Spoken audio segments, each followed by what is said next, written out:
Good morning, ladies. It's Dr. Carol Lourie. I'm here with Dr. Alexi Silance. Did I get it right? Beautiful. Silence. Silance. And it's my Philadelphia accent coming into play. And we're here today to talk about one of the many areas Dr. Alexi specializes in, which is breast cancer implants post breast cancer reconstruction, and often what develops into breast implant illness. So thank you so much for taking time to be with us, and please tell us a little bit about yourself. Sure. Well, my name is Lexi. I am an audiologist. I'm a natural health practitioner, and I've been on my own health journeys like many of your listeners have been as well. I was diagnosed with lupus, chronic fatigue, fibromyalgia. You name And it, the autoimmune. you name it, right? I mean, an autoimmune condition, just 10 more of them just pop up. And in my own journey to health, I had a very poor self-esteem with all my illnesses and losing my hair. And I ended up getting breast implants as my marriage was falling apart due to my illness.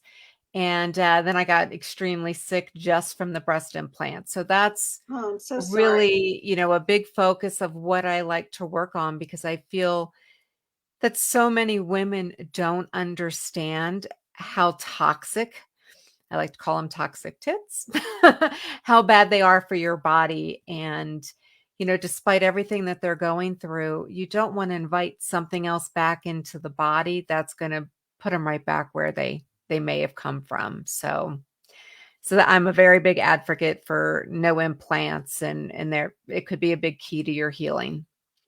Okay, so let's take a step back. First of all, unfortunately for you, you had surgeons who were just like very narrowly focused. But if you have been working with a functional medicine practitioner such as myself, or such as who you are now, right? Somebody comes into my practice and says they have the autoimmune parameters of diagnoses such as you did, I would say absolutely not indicated. Mm-hmm, mm-hmm. However, you go to a surgeon, they want to do their job, they're not trained like that, and you ended up with implants, which of course made your autoimmune conditions much worse. But there are women in the community who have chosen to have implants, and we don't want to make them feel like, oh my goodness, I'm going to get sick. What did I do? So let's talk about, if there's going to be a problem, what are some of the first signs and symptoms that women need to be aware of, number one? And number two, if you have implants, what do you need to be aware of as far as taking extra special care of your health? Absolutely. So, there's a lot of different symptoms that come with breast implant illness. You could have neurological problems, muscle fatigue and wasting, vision problems, mold toxicity in the body, which also will cause neurological issues, headaches, weight gain, just systemic inflammation. If you already have an autoimmune condition, you may feel that your symptoms are exacerbated, or that they really no longer wax and wane, that they seem to be constant and getting progressively worse. So the interesting thing here, which is very alarming, is that for me as a practitioner, is that a lot of these symptoms are very similar to what happens to women if they're on an aromatase inhibitor or tamoxifen. Yes. So we have to then really dive deep into the blood work, right? Mm-hmm, mm-hmm. And figure out what is what. Are you having side effects from your hormone therapy, or are you having side effects because you have breast implants, right? Right. And I do, like you, I feel that lab work is critical in understanding what's going on. It's the most inexpensive and reliable way for us to take a look inside the body. We can look at inflammation markers. Is it impacting adrenals for you, so causing, pregnenolone steal, just all sorts of things, and how all those systems interplay.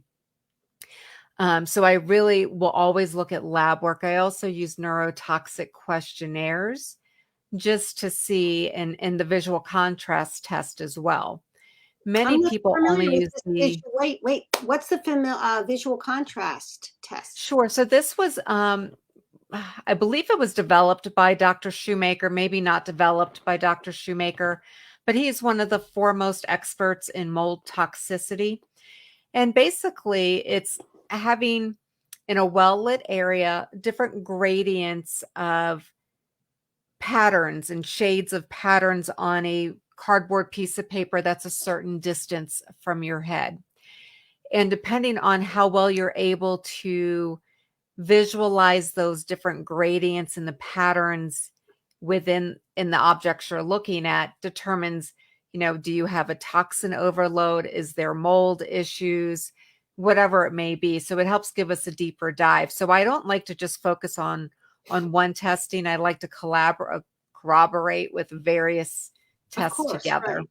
And so for the inflammatory markers, you would do sed rate, CRP, IL-6, those kinds of things. Anything else? So I do those, but I also look at your red blood cell, your CBC with differential, because that's really going to give me a good idea if there's an underlying bacterial infection that may be going on. I find that a lot of times if implants are leaking, that bacteria, some of them will come out with mold in them. So, and it can be a low grade systemic. So I really like the CBC with differential to Right. evaluate those. And neutrophil to lymphocyte ratio is also very helpful, right? Exactly, exactly. The closer it is to a 1-to-1 ratio, the more likely it is that it's an autoimmune condition. Right. So this is all really important for women to know. And I think that the neutrophil to lymphocyte ratio is a really important test, and you don't have to do any expensive work for it. It just Right. is part of the CBC. Yeah. So and sometimes the oncologist will not do more advanced like the IL-6 or the sed rate or the CRP. I mean, it's sort of amazing to me that they won't do that. I'm amazed when I look at lab work, and I tend to look at, I consider myself a second opinion. I want your physician to really dive in and see if there's any pathological or disease states. What I'm looking for is the underlying things that they're not trained to pick up. When I get labs from people, I'm amazed at how it's just there's one lab here and one lab there, and there's not a full panel of anything. And it really is a mismatch. Just it's horrendous, honestly, some of the lab work that people are getting. So I would always recommend a CBC with differential, a metabolic panel, and a complete thyroid panel. I know they just do the TSH and we're left with, okay, what else? How Right. are we doing there, really? Right? Yep. Go ahead. Oh, I was going to say, and if anyone, I know you can request lab work for your patients, but In if the state anyone of doesn't have California, any, but not outside of California, right? Not outside of my state. right, but they can go on to Life Advantage, which Life Advantage is a supplement company, and order their own labs if they'd like and forward them to you. And they're super affordable. And it's sort of a way to bypass your insurance company if you need to. So yes, you may have a little bit more out of pocket, but you're going to get more answers, and it's worth that. Yeah, I agree. I mean, Life Advantages provides, I think, really direct empowerment with women to, of course, you want to ask your doctors first. And if they say no, then you want to move forward to getting the information that you need about your body. I find that really upsetting that some of the doctors won't even do a vitamin D. I know. So, yeah. Okay, so somebody has some conflicting symptoms. Perhaps they're developing breast cancer, breast implant illness. What do we do? So there's a couple things that I look at doing. First off, is I want to take a look at the diet and lifestyle changes. Try and remove as many toxins as you can. So switch to clean makeup. Who do you recommend for clean makeup? Because that's So here. I like Jane Iredale Yeah. and Crunchy are two of my favorites. I'm sorry, say that again. Crunchy. Crunchy. Okay. Crunchy has fantastic quality makeup. Love them. Crunchy? Hi. Huh. And Jane Iredell. So I find them to be extremely good quality. Fortunately, non-toxic makeup is becoming much more readily available, so it's not so difficult to find as it was a few years ago. Even if you go to Target now, you can look at a lot of the shampoos and things will have non-GMO, no sulfates, no parabens. So those Yeah, are but things there's that that you little definitely want to look at. 5% that's still left there that is like, okay, 95% fine, 5% not great. Exactly. You stop dyeing your hair, right? I mean, all of these things, and I know we all want to I'll look go to pretty. henna, right? Henna, I would recommend henna. Absolutely. It's a little bit messy, but I would recommend henna. And sometimes you Don't can try it find, yourself, henna. I tried it myself and ruined all the towels. And then I said, okay, I'm paying to have somebody do this for me. I'm not gonna. exactly. Exactly. So I do that. I've gotten rid of Tupperware. I only use Oh, glass Tupperware is the worst. containers. We grew up with Tupperware, right? It was so great, Tupperware parties. Let's talk about plastics. Why do we Yes. need to get rid of Tupperwares? A lot of women do not know this. So, especially when you're microwaving in Oh, plastics, it's breaking down the plastic and you're actually ingesting all of the toxins that are in the plastic in your digestive system, and it just gets stored in the body. That causes weight gain and autoimmune conditions, just underlying, you name it, everything that our food is stored in. So glass is the best way to right. go. I agree. So what happens, as Dr. Lexi just started to say, is that the BPAs and the BSAs in the plastic, whether they're even with acid foods, such as I used to love to buy this salsa. And then one time I finished the salsa and I noticed that the inside of the plastic container was red. And I went, oh, I'm not buying this again. So now any tomato products which are naturally acid have to be, in my opinion, they need to be in glass or cans that say BPA free, right? And in my household, everything is immediately put into glass. Mm-hmm. And if you have a microwave and you're microwaving, you never want to microwave in plastic.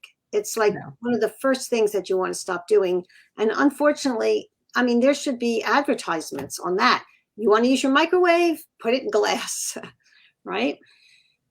So Yep. dangerous. Okay, clean makeup, So clean microwaving. makeup, reduce toxins, even your cookware. I have switched to mostly stainless steel Right. or cast Cast iron. iron, wonderful. Yep. If you're using nonstick, the nonstick actually can come off and that's a It does. toxin in of itself. It So releases a gas when it gets heated up. It's really interesting. Let's see. Do I want gas released into my food or do I want to use cast iron or stainless steel, right? mhm, mhm. And to some extent, the cast iron's great because a lot of us could use a little extra iron, especially if, we may be vegetarian or. So having that extra iron helps to support the body within reason. So I do little things like that. Self-love is really important. Let's talk about self-love. So a lot of times when we're sick, we project outwards, and emotions are always associated with any illnesses that we may have. Might not be aware of them. They might be trapped inside the body. They may be from childhood, even maternally passed down. Okay, hold on for So- just a second. That's a really important comment. That comment of maternally passed down, as a homeopath, there is a concept that certain illnesses have energies and those energies can skip a generation.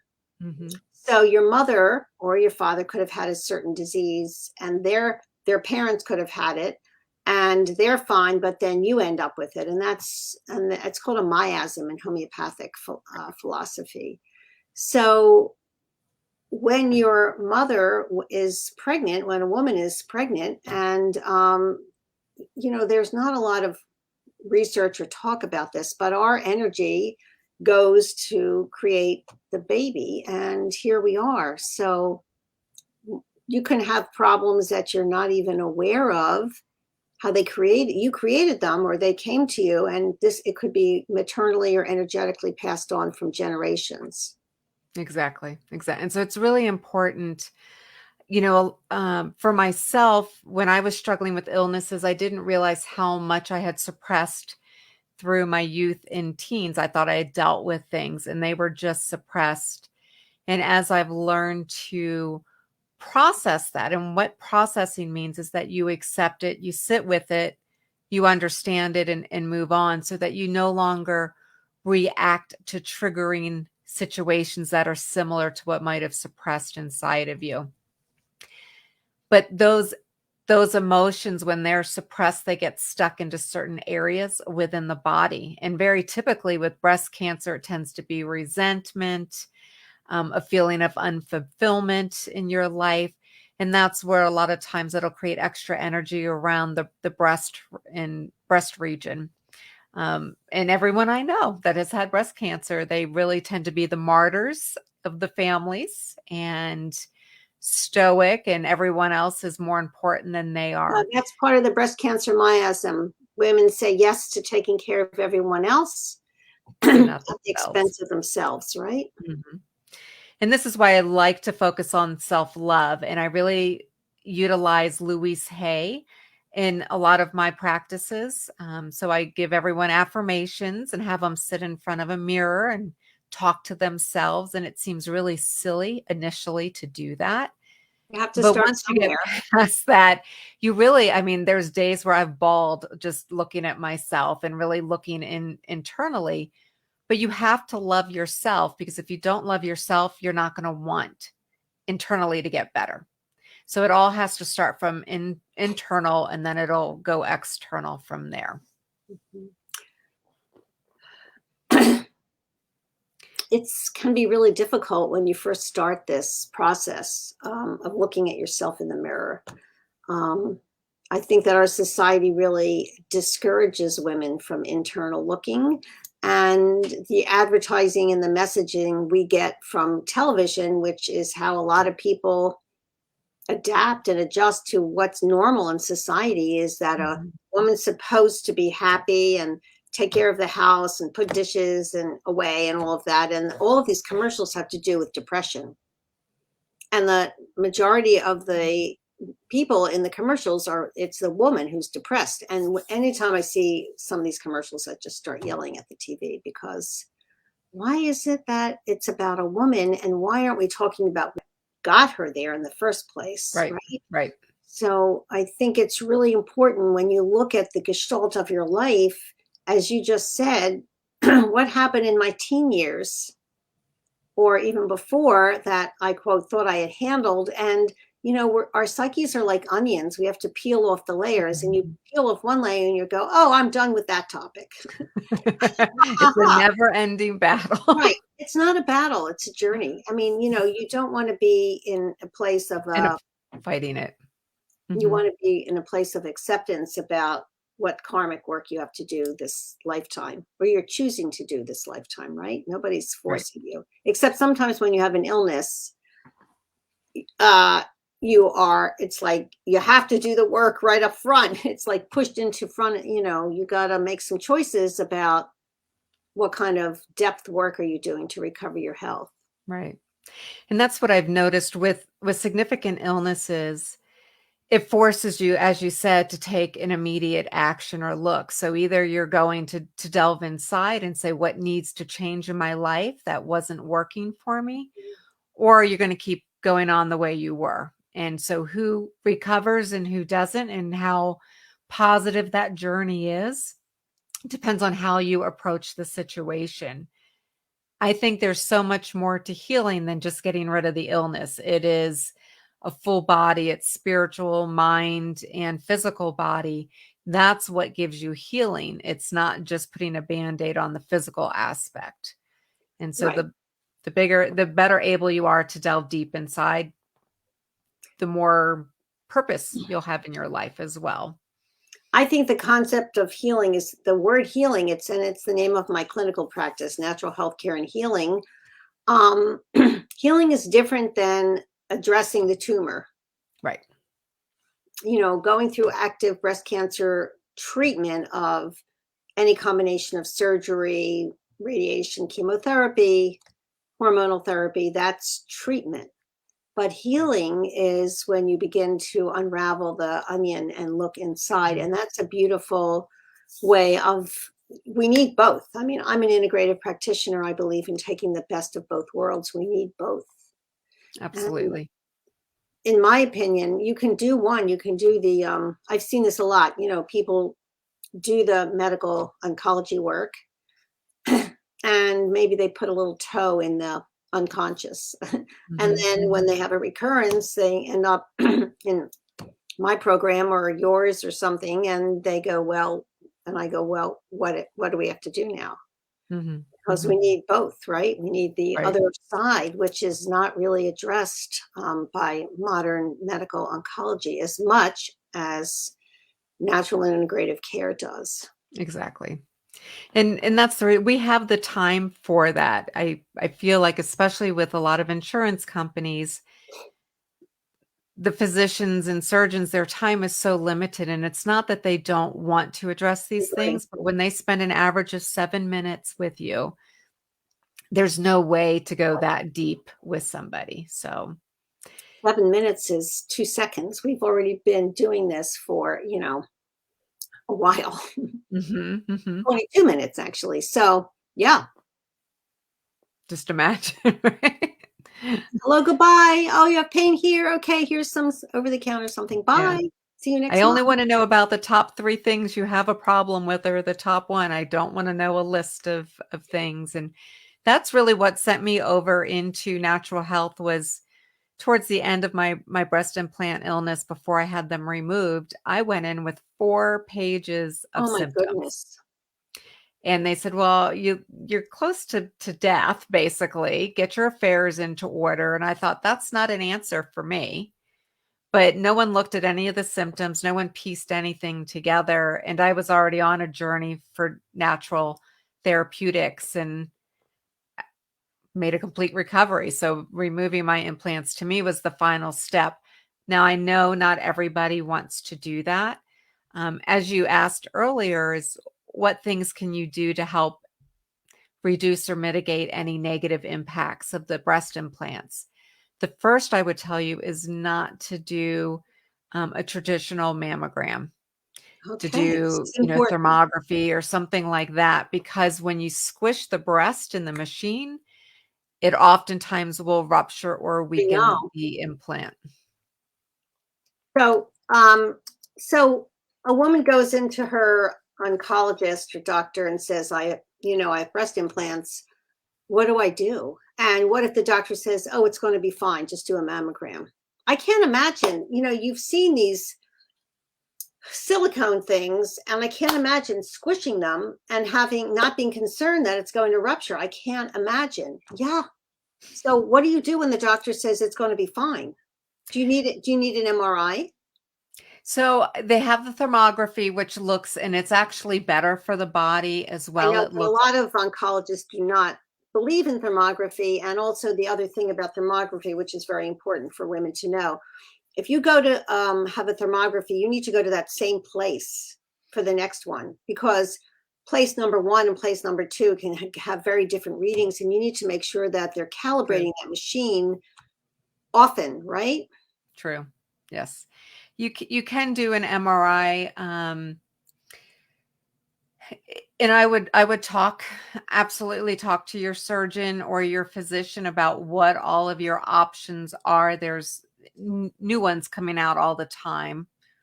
Not all the time, but every year it seems to be that there's something new that's coming out to help mitigate having to do anything invasive or potentially disruptive to the body.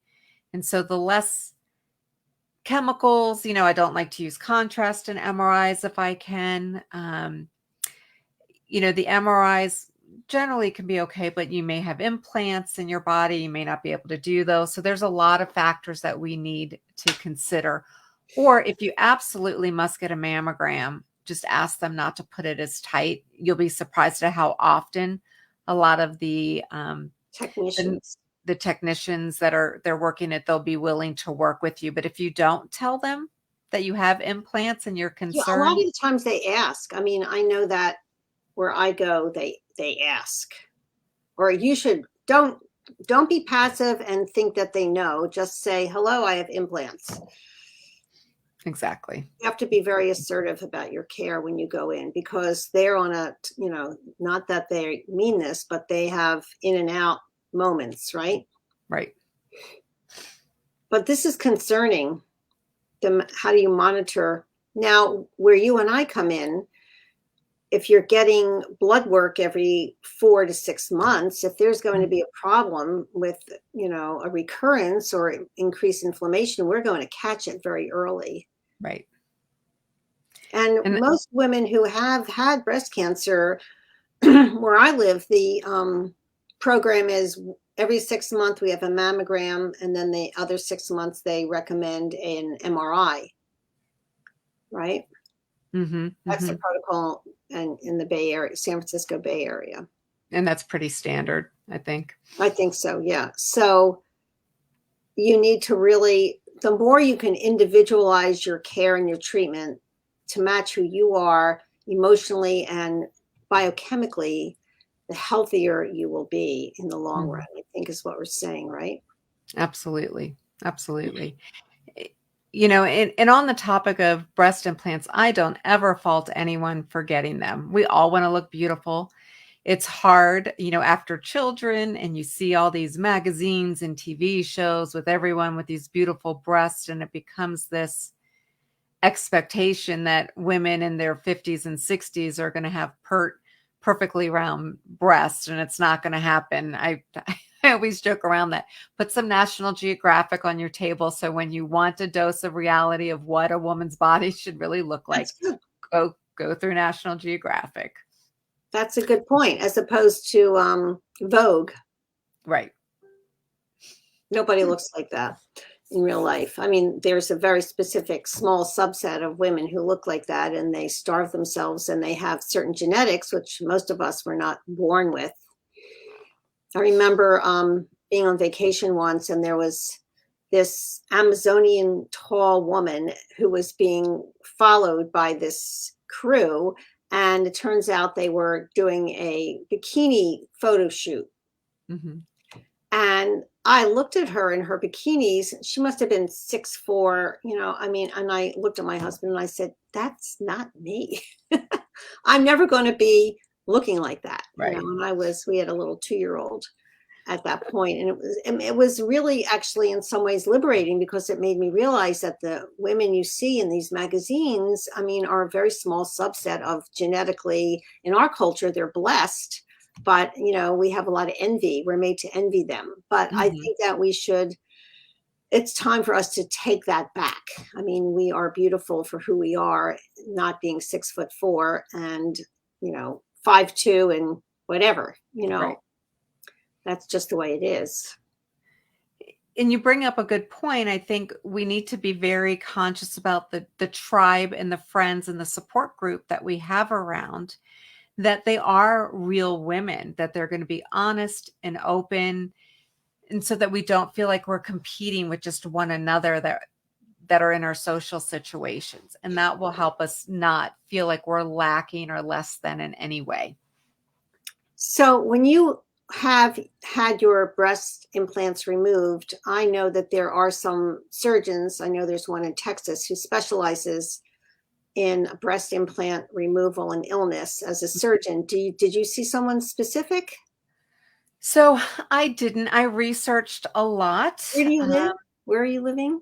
I'm in Colorado. Okay. So I'm outside of Boulder. And I had debated, I lived in Orange County in California for a long time. So I debated going back to a doctor there, surgeon there, who was excellent, but he was triple the cost. And as anyone knows, when you're struggling with health issues, you've already spent a ton of money. And I just couldn't afford to do that. I went to a local surgeon. I interviewed 3 surgeons. Good. I wanted to know their opinion. And I understand not all surgeons believe in breast implant illness, but I had a frank discussion with them. And I wanted to see where they stood to make sure that they knew what I was looking for, which I wanted the whole capsule taken out as well, which is really important if you do have them removed. A lot of doctors won't do that. Some will drain the I know. saline before they take it out, which is bad because that can cause leaking and if there's Right. mold or anything. So you definitely, there's great groups on Facebook for breast implant illness support groups, and they'll go over everything. And then anyone can reach out to me as well because I do have information on that as far as questions you should be asking and what you want to see from your surgeons. The place I went was fantastic, absolutely wonderful. I think the surgeon has seen enough cases of women going in that he's beginning to really delve into breast implant illness now. Um, I would stay away from a place that still does breast implants, but then says that they believe in breast implant illness. Because to me, that contradiction there, Yeah. there's an issue. And I just, either you believe that they can harm the body or you don't. Mhm. So, So you have um, to find a surgeon really. You don't want to go to a place that puts them in and then says, oh, sure, I'll take them out. right. I think that's really important. You need to find a surgeon that specializes in removal. And I'm going to create for the women who are watching this and are part of my community, I'm going to create some sheet and I'll reach out with Dr. Alexi to get some of this information and put it in the resource section Absolutely. for surgeons who are specializing in removing the capsule if you choose if you're Absolutely. choosing. That's critical. That's critical is to remove. Yeah, So when you think about the capsule, capsule, if you're unfamiliar, is like a scar tissue that develops around any foreign substance in the body. And it does that because it's protecting the body from this foreign substance. right, So if a surgeon tells you, oh, capsules don't mean anything, well, they do. They absolutely mean that this is a foreign substance in the body, and the body is trying to protect itself from it. hmm, So that has to come out as well, because otherwise it creates more inflammation in the body. It can hold bacteria and different things as well. So you want the whole thing out. so for I would imagine you do this also for women who are about to undergo the surgery. I have a surgery preparation, and then when it's over, we do some form of recovery and then detoxification, right? Right. Right. Yes. I think detoxification is really important. I'm glad to see that you do that with anyone that's been on chemo or Oh, radiation. yeah, It's absolutely. extremely important.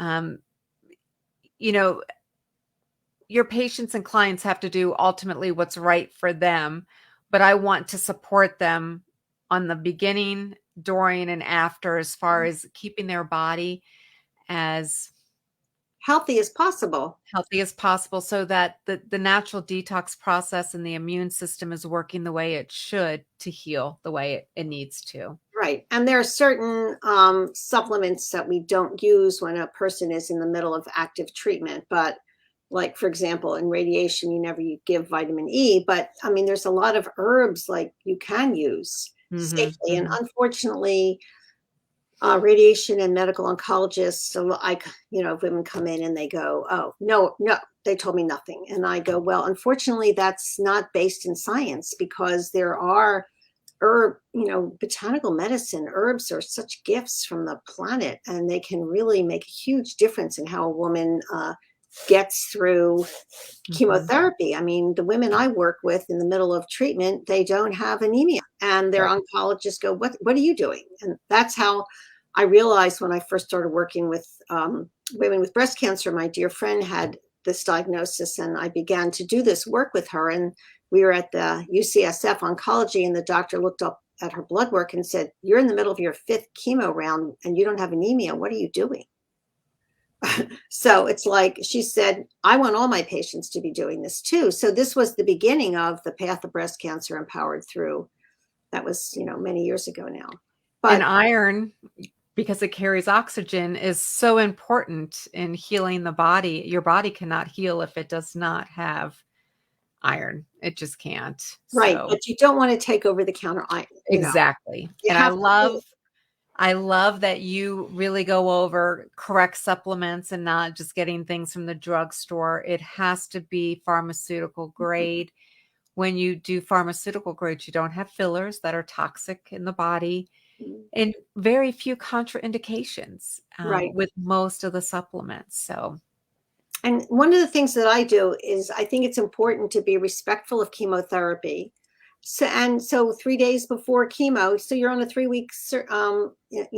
3 days before you stop certain supplements, you have your session. You don't take them again for 2 days. So you have 5 or 6 days where you're not taking supplements, which would right. potentially interfere. And then the rest of the time, you're recovering, you're restoring, you're keeping your red cell count great, you're supporting your liver. I mean, it's not that difficult, right? Hmm. Hmm. You go into chemotherapy, you've done intermittent fasting, you're doing your herbal teas, you're really well prepared, you've emptied your intestines so you don't get any backup. These are all really simple supportive measures that make a huge difference, right? 100%. So nice to meet you. I'm so glad we're on the same page. You too. So, I'm glad you offer that for your patients. It's necessary. And there's such a lack of support in the medical community for anyone going through significant illnesses and right. cancer especially. And we have a whole, I'm sure you do too, a whole surgery, before, during, and after. So you Absolutely. have you go in, you're super prepared, your body's prepared, your mind is prepared. You find the right surgeon, if you're going, after they remove the implants, are you going to have reconstruction of some type? I mean, you can work with the plastic surgeon so the scar doesn't have to be so bad, right?